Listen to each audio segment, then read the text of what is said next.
Now that the ball is dropped, we all hope for a calm and peaceful new year, but unfortunately we know crises, they do happen, and we want you to be prepared for them. Yeah, so joining us now with some crises to be mindful of in 2025 is crisis strategist Roshini with the Crisis Files podcast. Hey, thanks for coming in. Thanks. Happy New Year, you two. Happy New Year to you as well. Before we get into 2025, let's remind people about your podcast. Well, thank you for asking. Well, we are so excited. We're in season 3, 2.5 years now we've had the Crisis Files podcast. So episode 129 dropped this morning. Wow. Mm-hmm. And it's amazing the kinds of topics we cover. And the one today actually features Gretchen Carlson. She's back on with us, always fighting for others in the workplace since her big jump off a cliff in 2016. So that gives you some idea. And then next week, we're going to take a look at law enforcement and the changing vibes and narrative around law enforcement since some of the events of 2020. Mm-hmm. Well, let's focus on some of the crises that, unfortunately you need to be ready for, especially in 2025. You've got on the jobs front, got to be ready for that. Yeah, one of the things that people don't always realize when they take a job is they are signing on to the things that are in your employee manual, your employee handbook, which often includes non-disclosure and forced arbitration agreements.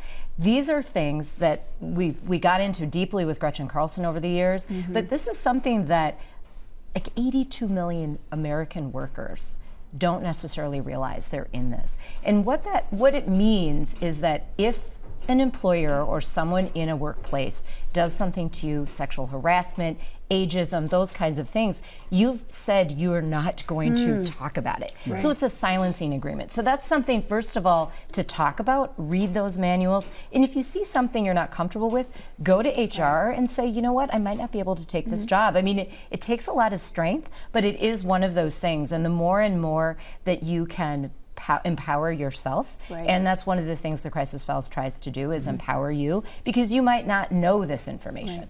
Talk to us about generations and family. Well, we have 5 different generations in the workplace right now, but closer to home, think about our young people and all the things that they have been through.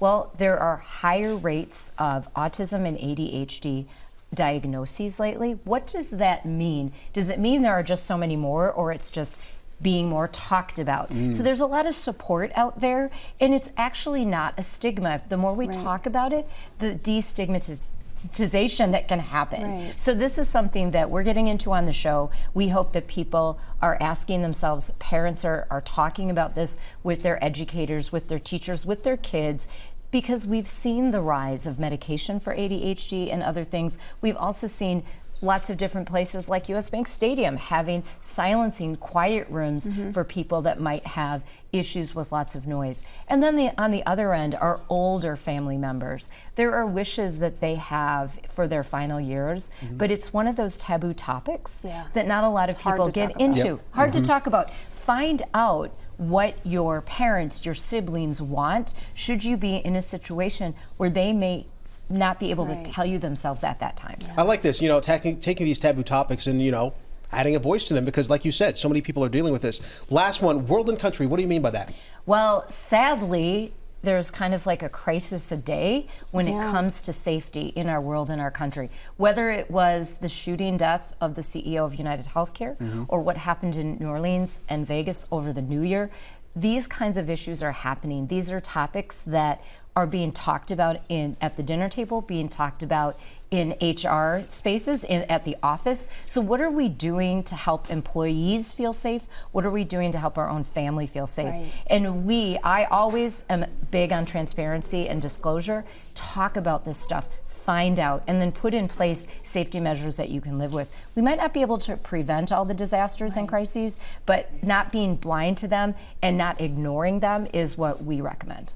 Being prepared, helping you be prepared. All right, well, great stuff, Roshini. Thanks so much for being with us. We appreciate it. Yeah.